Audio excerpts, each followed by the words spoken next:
Hello, everyone. I'm Brian Walker, and I'm thrilled to welcome you to Global Talent Immigration Law Group's special Valentine's live stream event, Love is in the Air. Today, Liz Profumo and Jordana Schwartz-Matricardi will guide us through the intricacies of marriage-based green cards. If you're navigating this journey or just curious, you're in the right place. Don't forget to like and subscribe to our YouTube channel for more insightful content like this. Let's dive into a conversation filled with love, law, and the path to residency. Welcome aboard.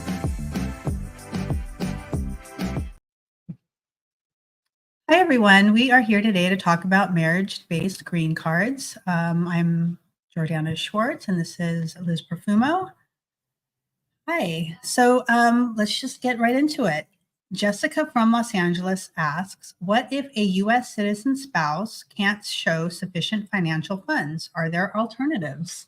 Oh, okay. Jumping right into some details. Okay. So when a U.S. citizen or permanent resident applies to bring their spouse or another family member to the U.S., they have to show the government that they have the financial means to support themselves, or they have the financial means to support their relative that they're seeking to bring.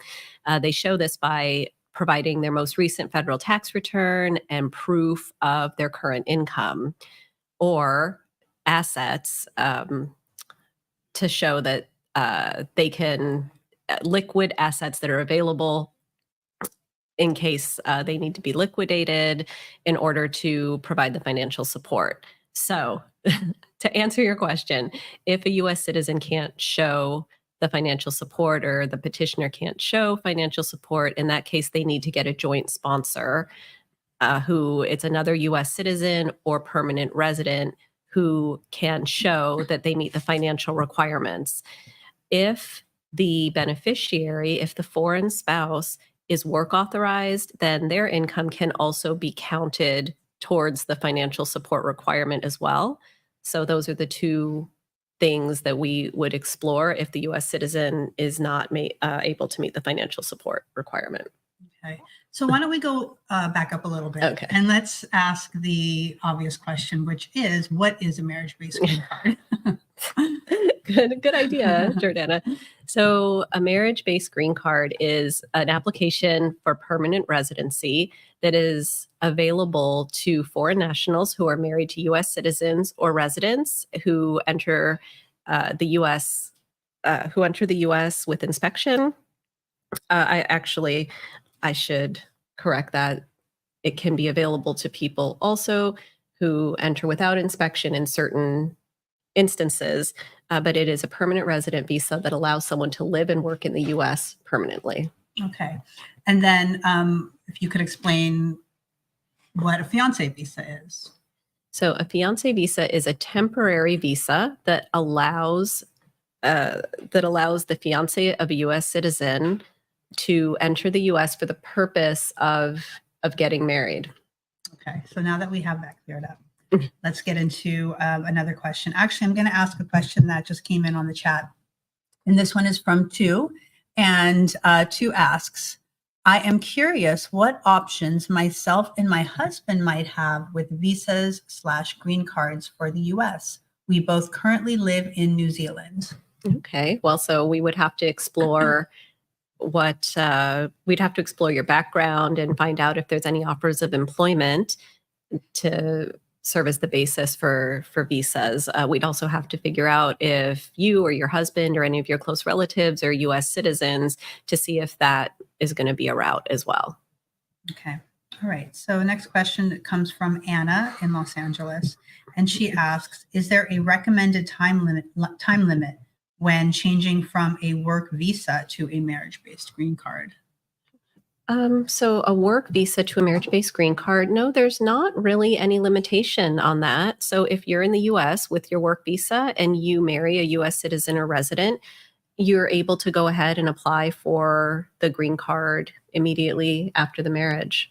Okay. And you can continue working during that time. Yes. If you have an employment visa, you can continue using it until you get a work permit through the green card process, assuming you opt to apply for that.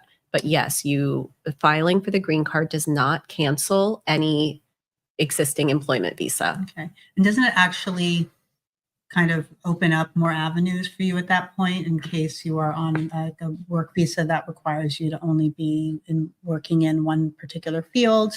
So do you get, at that point, you get unrestricted work authorization? Absolutely. At a certain point in the process. So when you apply for a marriage-based green card, you're eligible to apply for a temporary work permit that is supposed to be issued.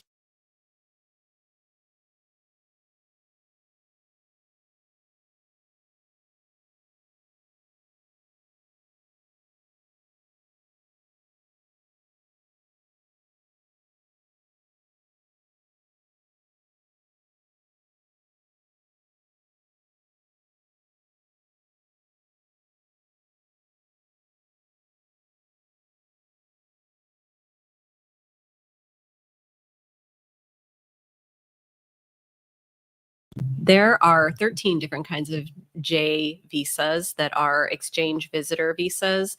Some of them are subject to a 2-year residency requirement, meaning that after your J1 program is over, you have to depart the US. There's a debate about whether you have to return to your home country or not for at least 2 years before you're able to apply for a green card or certain other employment visas.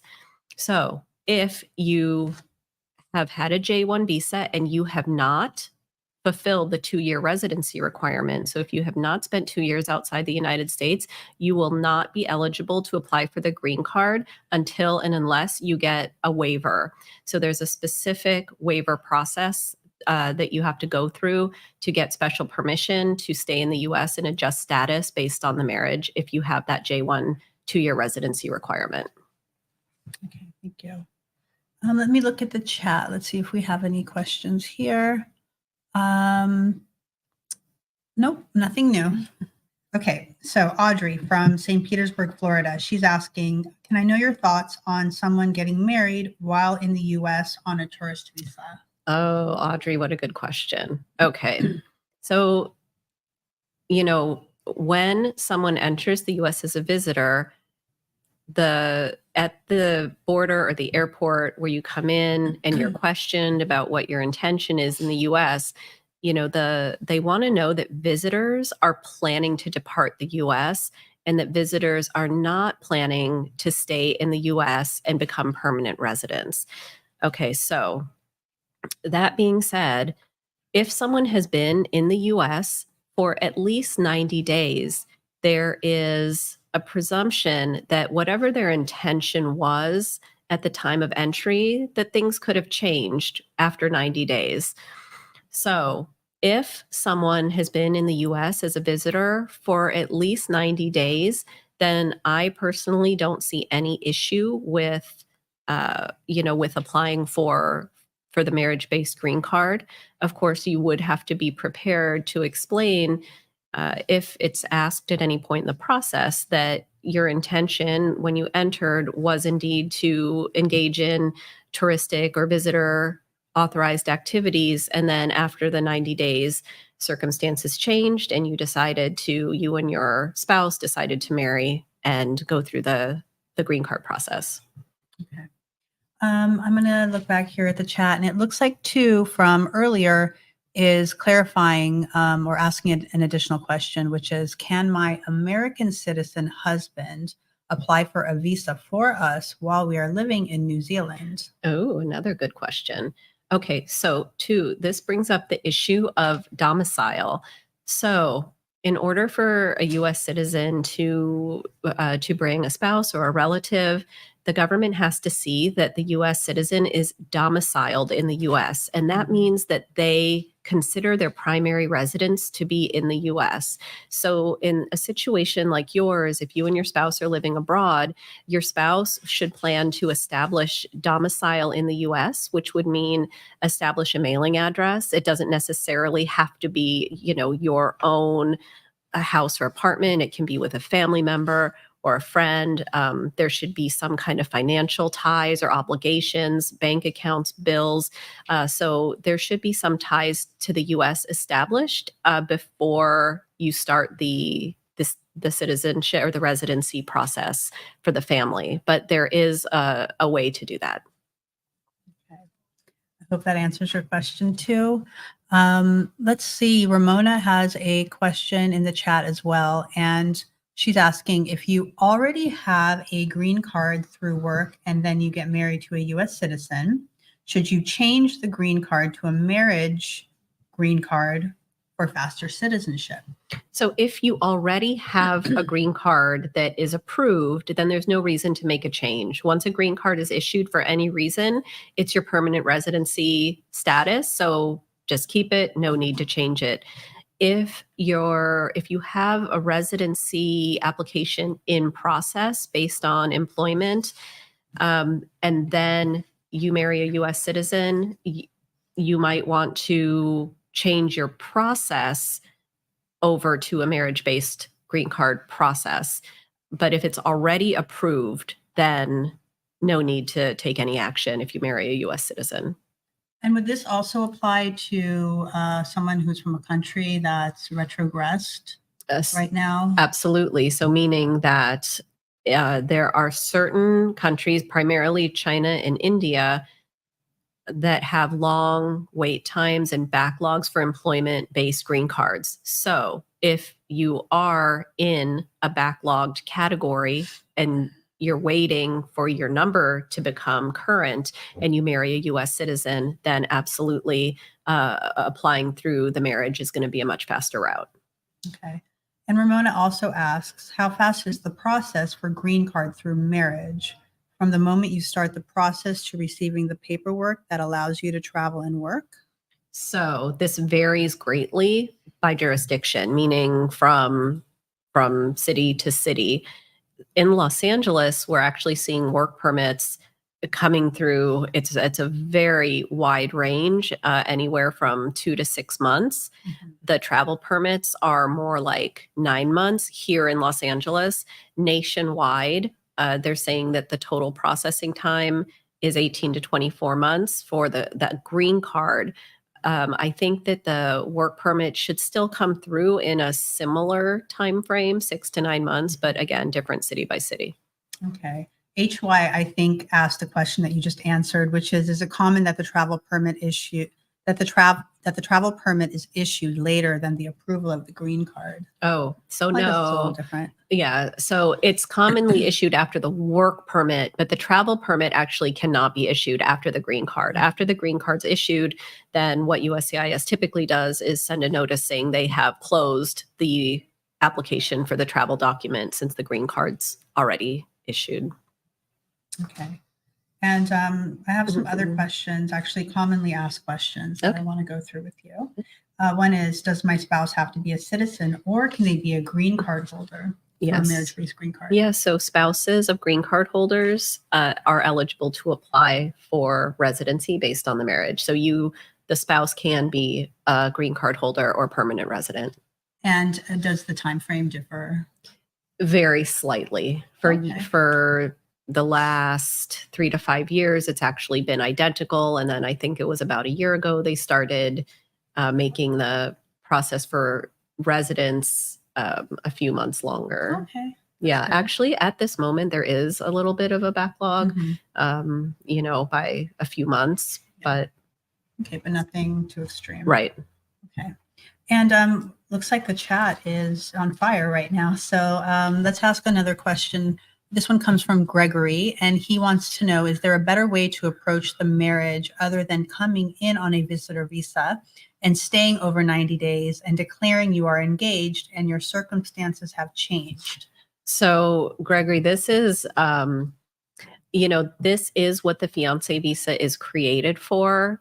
Unfortunately, the fiance visa is taking on average about a year. Again, it's different from country to country, but there's 2 phases to a fiance visa application, which is first a petition has to be filed here in the US. Let's estimate it's taking about 6 months. And then after it's approved, there's an interview process that has to happen at a US embassy. So the file has to be transferred from the National Visa Center to the embassy. So being that it can take let's say in the best case, 9 months, 12 months for the fiance visa to be issued. And then you have to come in and get married within 90 days and then apply for the green card. So it's kind of two processes, because first you have to apply for the K-1 fiance visa, come in, and then file a second set of applications for the green card. So that is the alternative.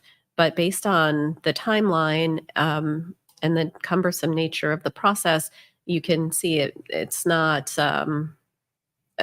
might not be ideal for a lot of people.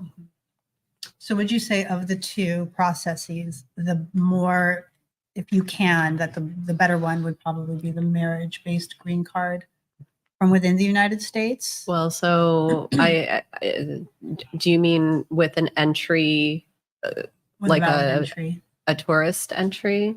or any others? So basically just adjusting from one type of visa to that tends to be, I mean, everyone's situations and circumstances are different, but most applicants absolutely prefer to apply from within the US, whether that means waiting that 90 days or not.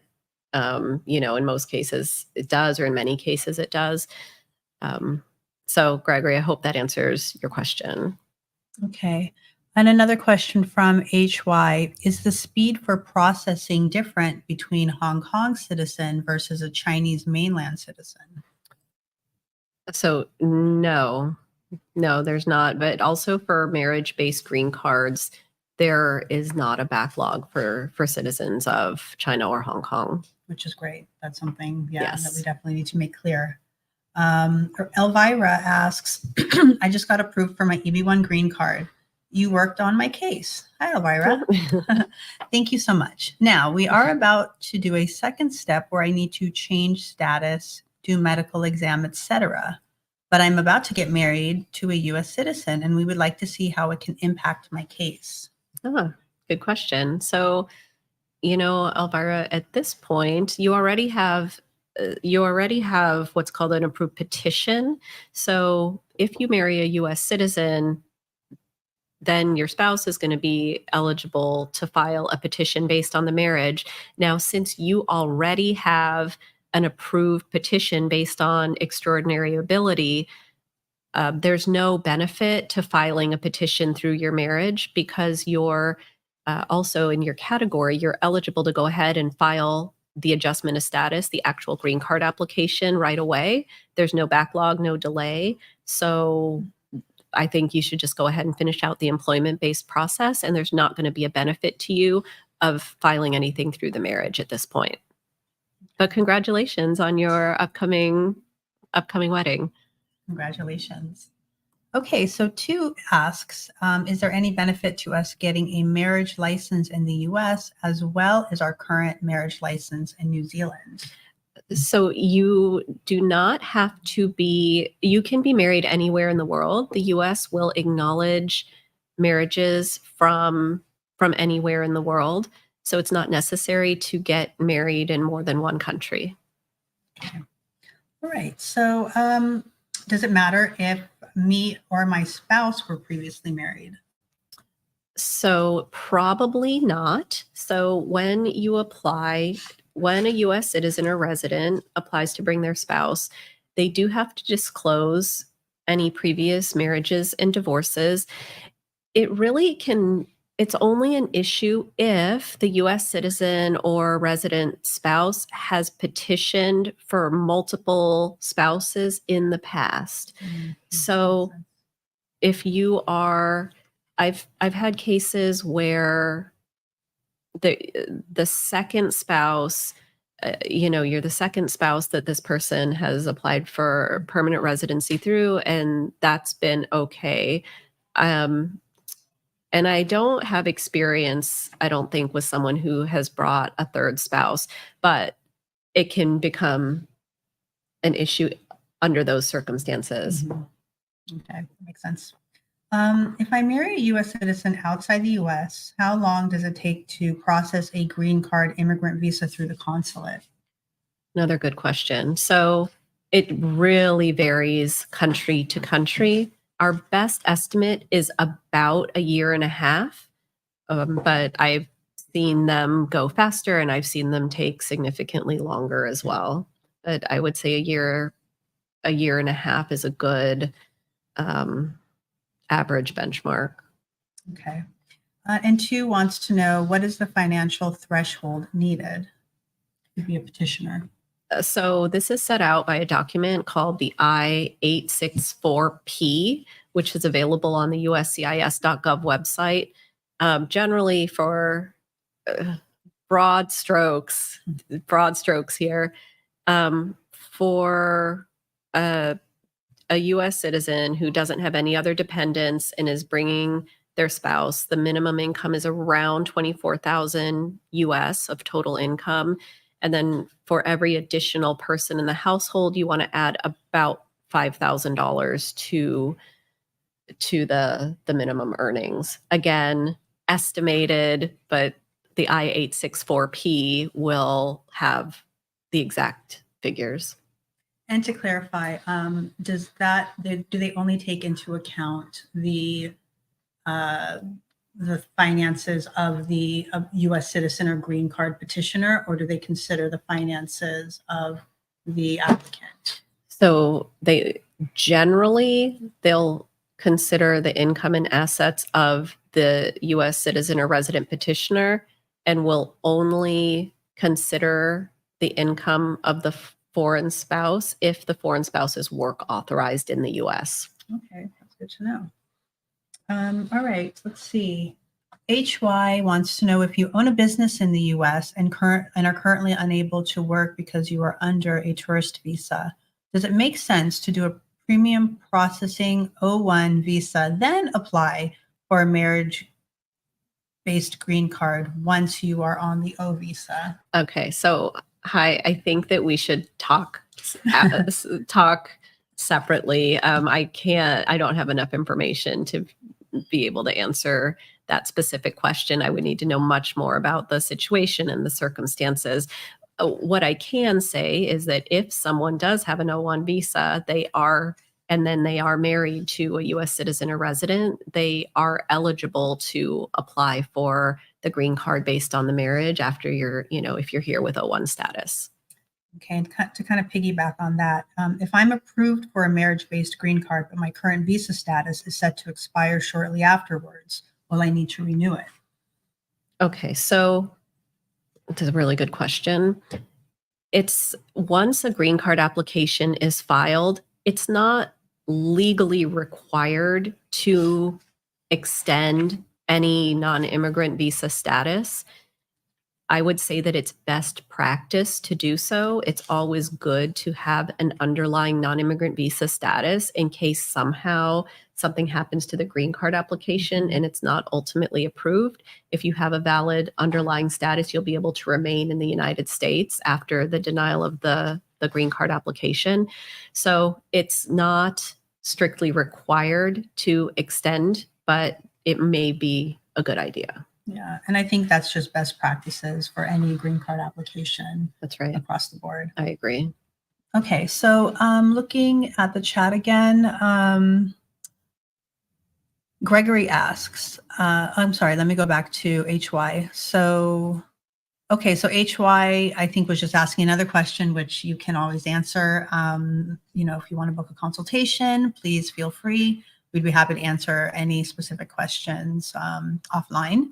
And Gregory's asking, is there a restriction on me working if I am in the process of applying for the marriage-based green card?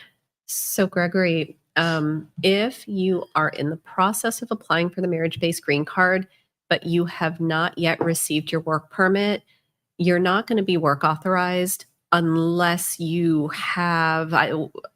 already have some kind of employment visa. But in the case that you entered as a visitor, and then at some point thereafter, you got married and applied for the green card, you are not going to be work authorized until the work permit comes through, which we hope would be within 6 months of submitting the application. Okay. What main documents are required to submit for a marriage-based green card? So this has actually changed a little bit within the past year. So the the fundamental documents are always kind of biographic in nature. So we need to establish the identity and the citizenship of the immigration status of the petitioner. So a U.S. birth certificate or U.S. passport identity page or certificate of naturalization, the marriage certificate. If either of the parties have been divorced, we need the final judgment of divorce. And then we need the foreign spouse's passport, visa, I-94 to show legal entry, birth certificate, medical exam photos. And recently, USCIS has started asking for bona fide proof documents to show the bona fide nature of the marriage, meaning documents under both names, so joint bank accounts, joint bills, things like that. So actually, I should clarify, the instructions have always requested those documents, but a lot of times applicants and couples would bring those with them to the green card interviews. Recently, USCIS has actually changed their process and they are not interviewing most couples, and instead they're only requesting the documents be sent in by mail. And they're making their decisions on the green cards based on the documentation only. Okay, good to know. I was going to, well, I can still ask the question, but the next question I have here is how does the interview process work and what kinds of questions should we expect? Okay, so again, since in the past year or so, USCIS isn't interviewing the majority of couples, but they are still interviewing some. So the couples that are interviewed, normally you're in a small room, a small office with the USCIS officer, and you're usually sitting next to each other. The officer asks questions that tend to be about day-to-day routines and schedules to show what you know about living together.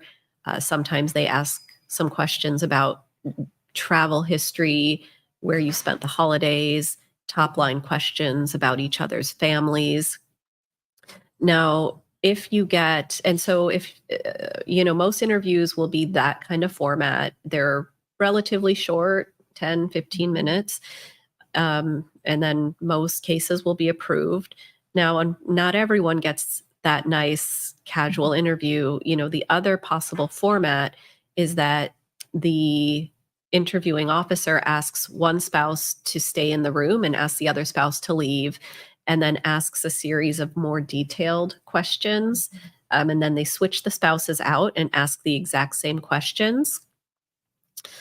And they are comparing the answers to make sure that that the spouses are giving the same answer. And if the spouses give conflicting answers, sometimes they use it as a gotcha. So those are the two formats. But again, most couples aren't having to go through that at this time.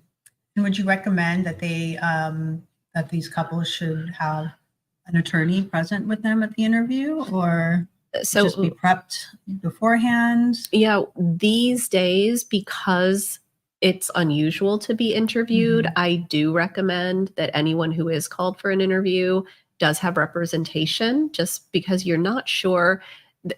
Chances are there's something in your file that's prompting that interview, and you're never going to know exactly what it is until you get to the interview.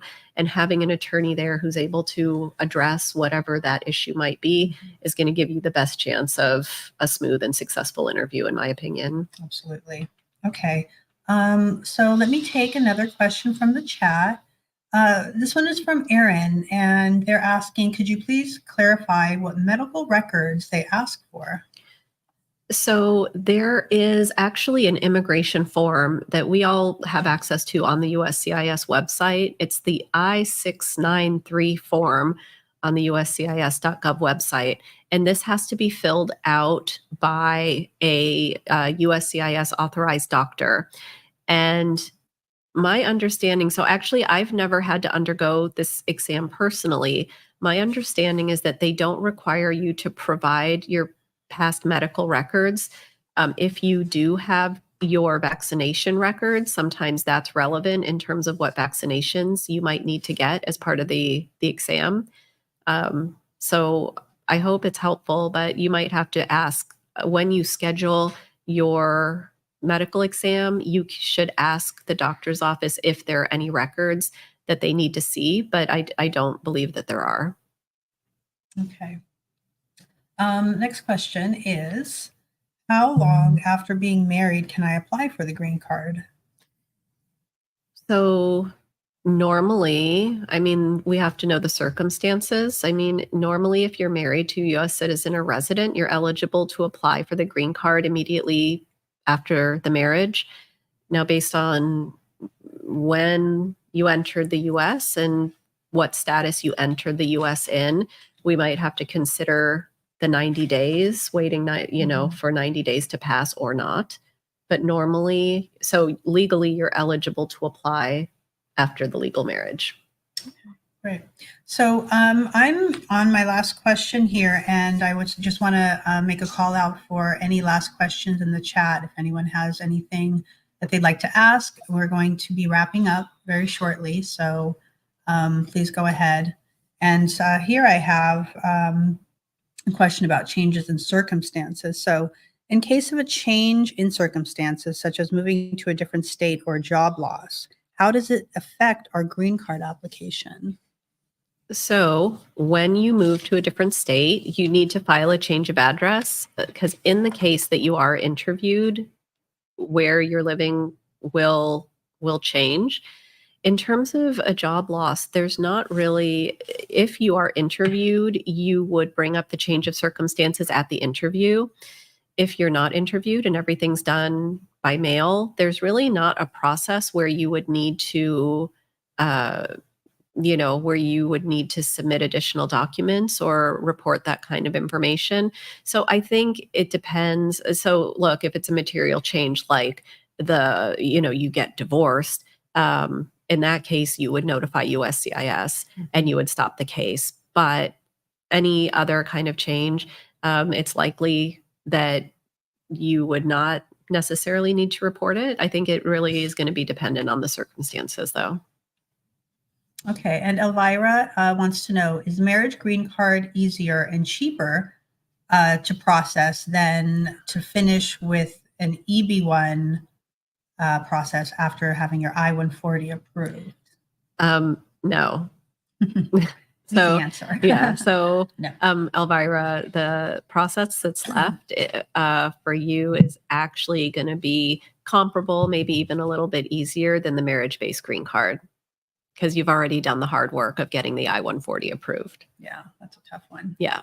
Okay, so before we sign off, Liz, is there anything else that you wanted to say, regarding the marriage-based green card?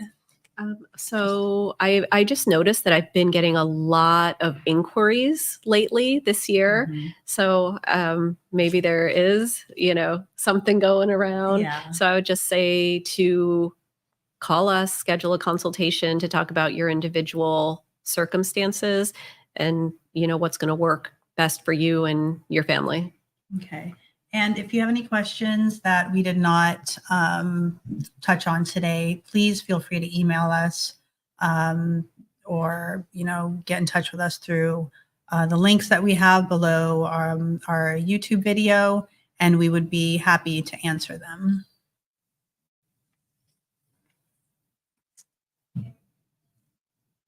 Thank you.